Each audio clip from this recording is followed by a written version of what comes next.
口焖啊，这个得。一口焖吗？一口焖吧。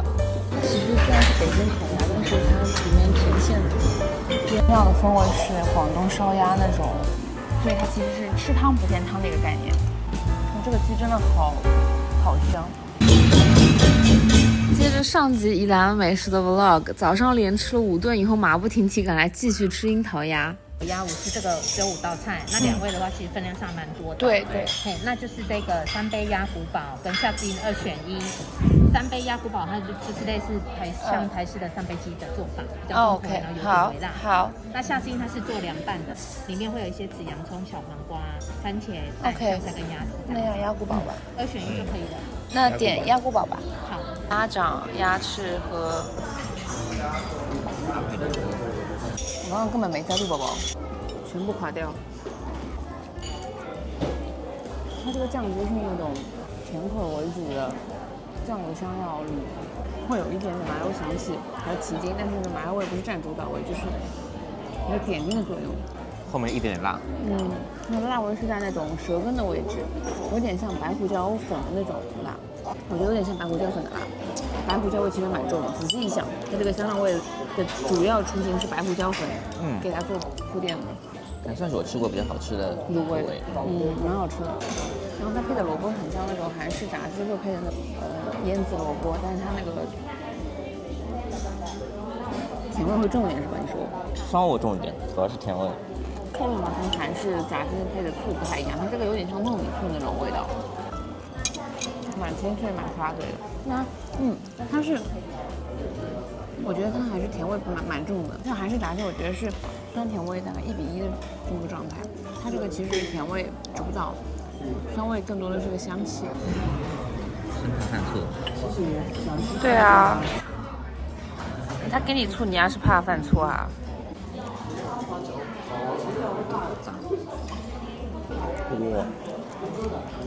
我小时候好像喝过这样的醋。喝过，饮料一样的。没有，对，很小的时候，在幼儿园，然后就外婆才会给我喝的那种金桔吗？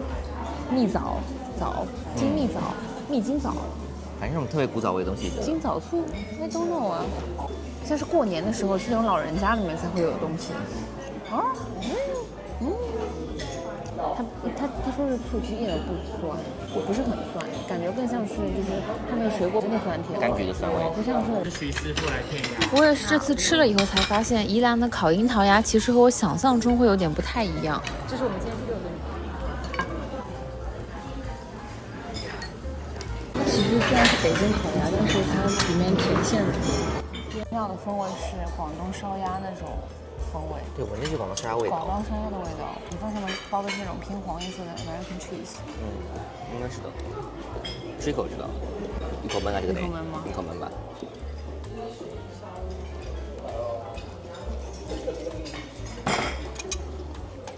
当中还放了那种偏酸甜的酱而解腻。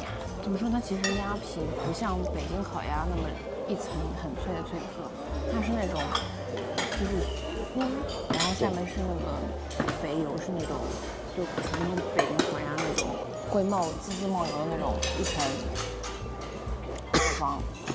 其实我觉得芝士在里面其实没有起到一个我想象中的那种作用。对，它其实存在感很微薄。然后它里面的米饭是那种偏软糯一点的口感的，所以整体吃起来其实融合度还挺高的。对，我觉得主要是里面那个酱给它起一个解腻的作用，然后把整体，谢谢，让把里面的味道都融合在了一起。好忙。谁？我们和他们都。是吧？葱油饼呀，葱油饼吗？就是类似那种大饼皮，里面加很多像宜兰三星葱做的那种饼皮，你吃吗？插了一根生葱。然后重点说一下，刚刚那个寿司里面那个米饭，它是那种完全爆团的米饭，就像有点像糯米稀稀的那种口感，不是那种像寿司米那样，就是软糯但是又有点分离的那种感觉。这个怎么样？这个我觉得比寿司还好吃。真的吗？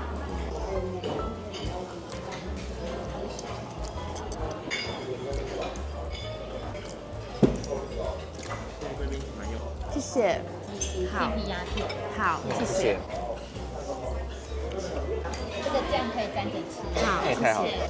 然后他们用的这个蘸酱也不像我们北京烤鸭会用那种甜面酱，对它是那种酸甜兮兮有一点点，然后加点酱香味那种感觉。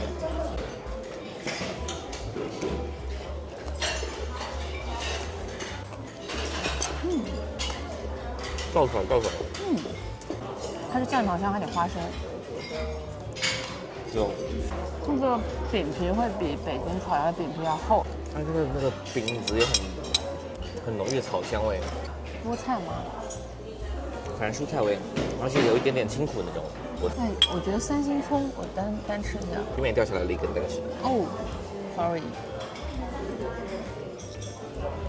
三星葱口感好脆啊，对，就是它是非常的清脆，然后几乎没有什么软劲的那种感觉，香味也挺特别的，一下子说不上来。说实话，我感觉是有葱的甜味，但是没有那个辣味。辣味，对，也不呛。它的口感真的好好啊，有一点点辣味，但是主要是甜味。咋了？鸭胸好吃。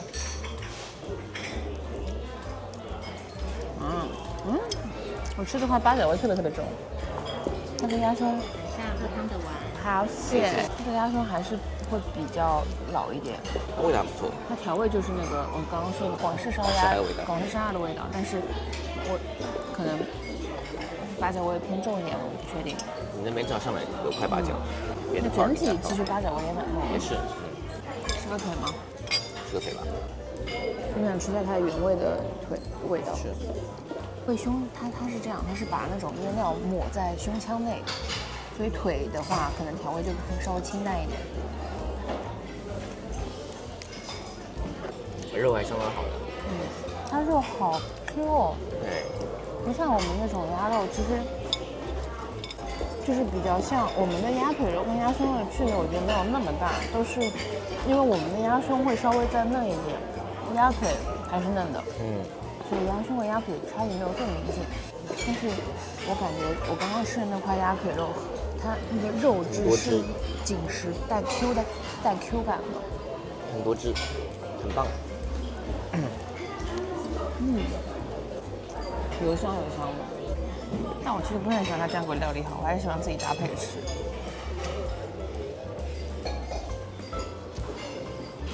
我总觉得它里面像放了什么酸萝卜之类的东西，感觉。就有种不属于这个，还有点芥末香气。不然它这么讲，因为它就光它的元素比较简单的嘛，鸭皮、起司和饭，但它有很多不属于这个元素的，香味、酸味和甜味。它里面肯定放了芥末，那寿司可能有调味过，有一点点醋酸味，然后加了点芥末，所以它寿司本质还是类似于像寿司那种寿司醋调味。我其实觉得鸭腿肉是最好吃的。我觉得鸭腿肉最有鸭子本身的那种香气。毕竟也算烧鸭高手。因为我觉得烤鸭这个东西，就吃到最后吃的，反正我之前是觉得烤鸭吃到最后就在吃饼皮包甜面酱。我觉得还是感受得到这个樱桃鸭的品质友好。在美国肯定吃不到这么好鸭子了，多吃点吧，现在。它鸭子有那种生腥味嘛？不过话又说回来，一般鸭肉生腥味最重的其实在屁股。葱真的好甜哦，有种独有那种葱甜，你知道吗？难怪它可以清炒三星葱，它确实可以。其实它的葱香味没有像其他葱那么重，没有那么有。对，没有攻击性。对，没有太多的攻击性。而且三星葱好水啊，水润水润，然后还有那种玉米粉那种类似玉米粉的甜味，找到后面有点甘蔗的甜味，就它的甜是非常，还蛮淡雅的，清新的话。小心锅边烫哦。好，谢谢。谢谢。你先给自己盛好，盛完自己玩，然后我再送你玩一好。它是有点辣的，炒鸭架是吧？闻着不是那种很传统的三味鸭的味道，那个辣味会稍微重一点，然后酒精塔气息会淡一点。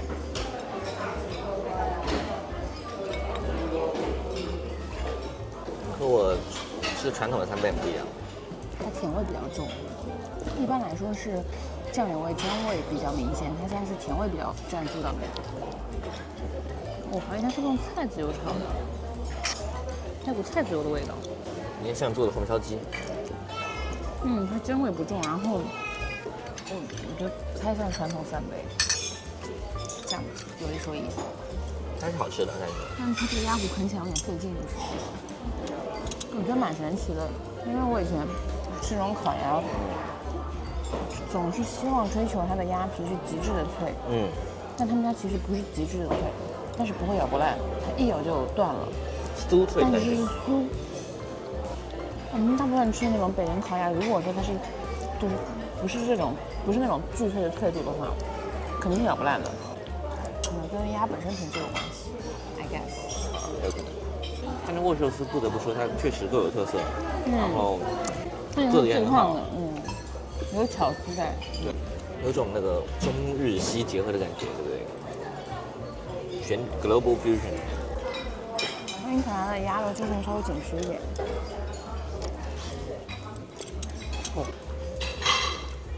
它那个还有一个味道，你要把它所有的香料都挤出来。有很明显的味道，但我说不出来。有股乌醋的味道。你这么说真的有。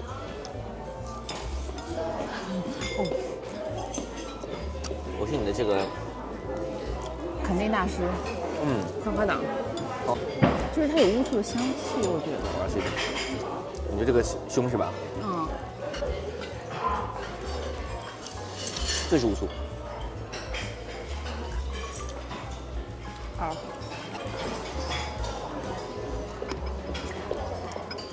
完了，我最喜欢吃的是烤鸭，那个拼下的鸭腿。你再吃。终于接近尾声。对不上了。对上。你的。白菜汤我喜欢。就正常鸭肉白菜汤。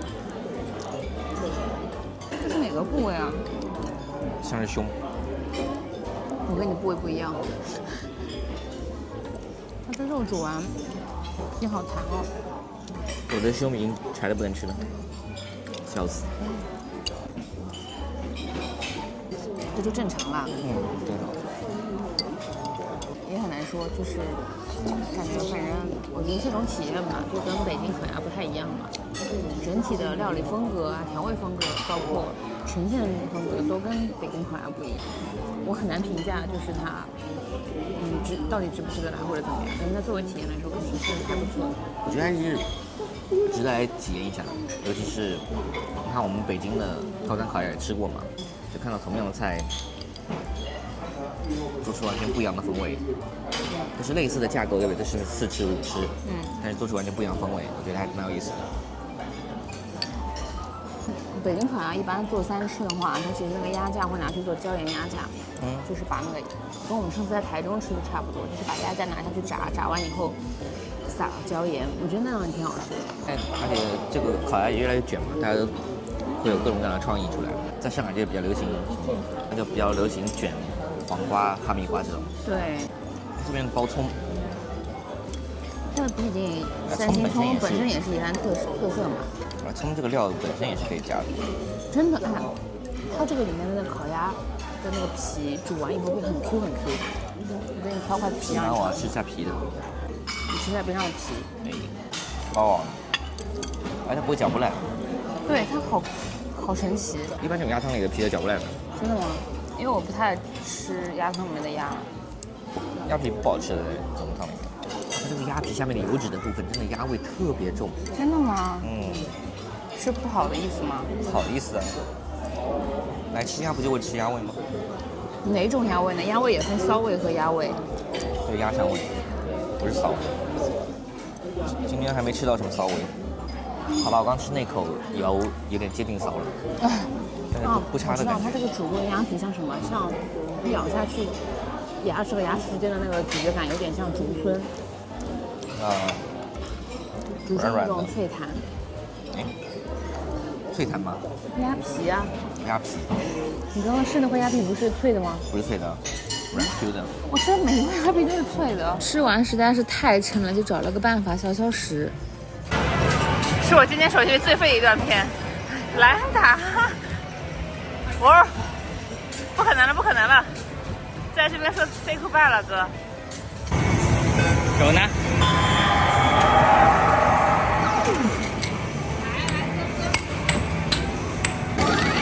哦。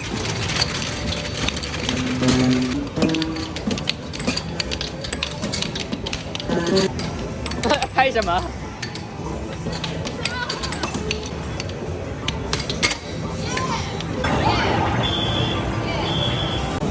是月亮吗？是月亮白色的 rapper。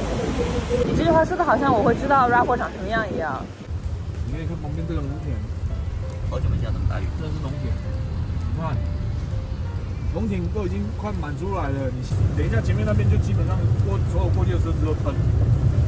水花就对，超大的水花。从小做梦都想拥有，结果没想到我现在喜欢。哦，还有这个，还有这个，我以前拥有过这个，我以前拥有过这个，但是并没有成为医生。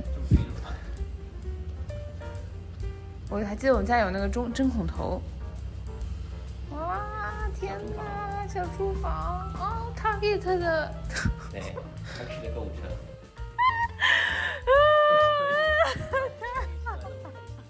太好笑了！哎，没法精彩瞬间。你这是什么东西啊？然后呢 ？What's next？ 然后你就可以动上面的棋，把一个棋走到另外一个地方去。哦，每一次。少于3个子就输了是吧？你在看？你的声音可以再大一点。我现在可以拿着你的棋了是吧？可以的。又是大。本来我们俩真的实在是太撑了，毕竟下午刚吃上一整只烤鸭，但是我们还是决定来去吃一下温仔鸡。吃顿肚子不舒服。嫩炒粉天花，他们说这是槟榔花。你们有点白饭吗？有点一碗。好香好香，它这个鸡油味整个鸡香味整个不同。好，谢谢。这个是什么？胶西米。胶西温泉米。这个怎么样？有点不一样。你麦克风没开，宝宝。有点很纯净的味道，有点矿物质味。紫西米，好像在品酒，我感觉。没有啦，没什么味道。就没什么味道。没什么味道。我第一句话说就没什么味道。来吃，我要先吃点天花。哇，它好特别哦，它这个，它上面那个形状，颜色就像笋丝，看上去有点像，它上面那个纹路非常有意思，像麻花辫一样，好可爱，像麦穗一样，好可爱。哇，好脆哦。笋都没这么脆。它跟笋不太一样，它比笋，因为它上面有一粒一粒的，有点像就是像在咬荷兰豆当中那个豆豆，但它比那个荷兰豆的那个豆豆要小很多很多，所以它是笋丝再加上那个豆豆的感觉。那个豆豆是硬的，就会格外增加一个脆感。好吃好吃。好吃好。啊，有意思。是鸡。是鸡啊。它是配了鸡油和胡椒盐。我直接大蘸鸡腿。好吃啊。这是鸡屁股，不好意思。怎么样？还有低脂哎。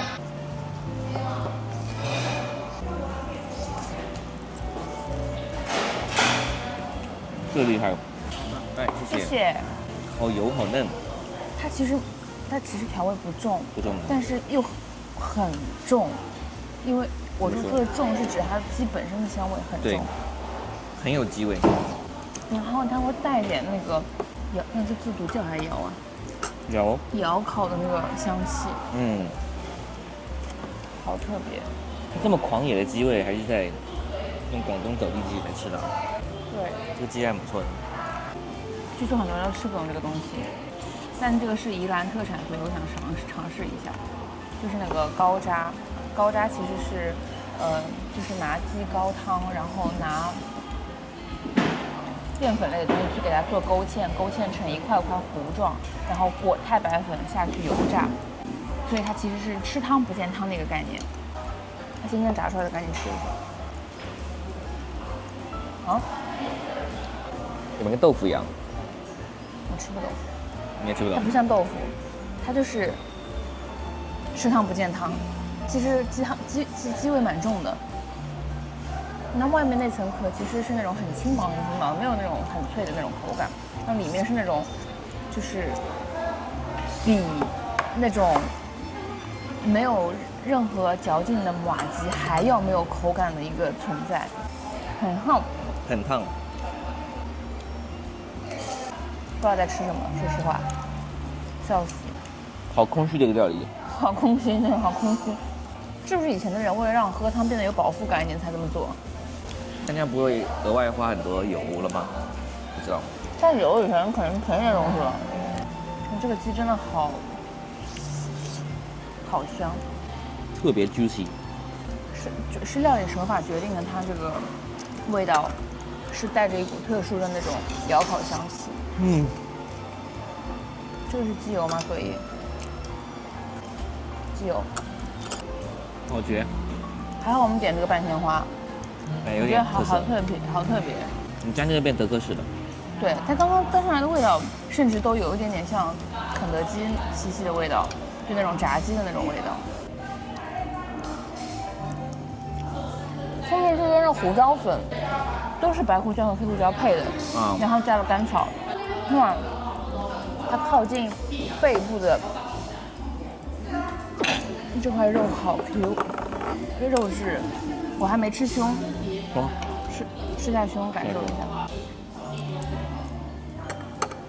它胸是柴，但是软，不会特别粉，哎，还是偏有一点那种瘦肉那种软感在的，不会太柴，不会太粉，不像那种肉鸡的那种胸。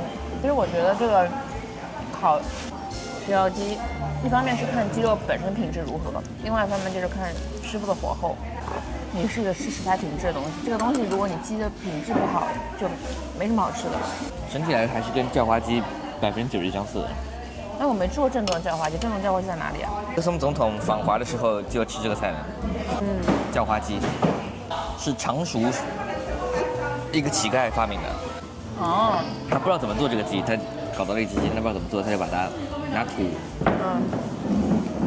埋起来。把它焖熟。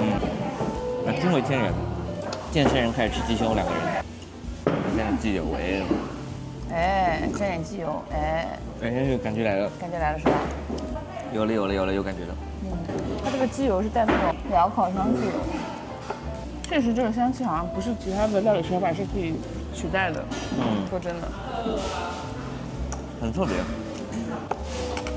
就有种把那个鸡汁的这些香气都封锁在里面了，然后这一下爆炸开来的感觉。不是，它有一股就是那种，就打个比方说，你拿平底锅拿电磁炉炒，那个饭是炒不到有锅气的那种味道。同理，我觉得它这种料理手法是自带它那个料理手法该有的一个味道，而不是说鸡肉本身的香气怎么样被它这么激发了。2方面都有，我这2方面都有。那它端上来这个鸡的鸡香味浓郁程度，确实是非常主要是爆炸。本身品质，对吧？这个天蛙好像很少在其他餐厅里面看到。没见过。我刚 Google 有新闻说最近才开流行的。它肯定是以前就有做法啦，只是可能最近才流行。流行？有懂的观众可以跟我们科普一下。对。我很好奇，他们现在台湾的年轻人会吃槟榔吗？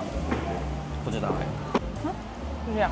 就这样，我觉得反正这个是肯定是来宜兰必吃的一个品项，大家吃哪家店就自己判断吧。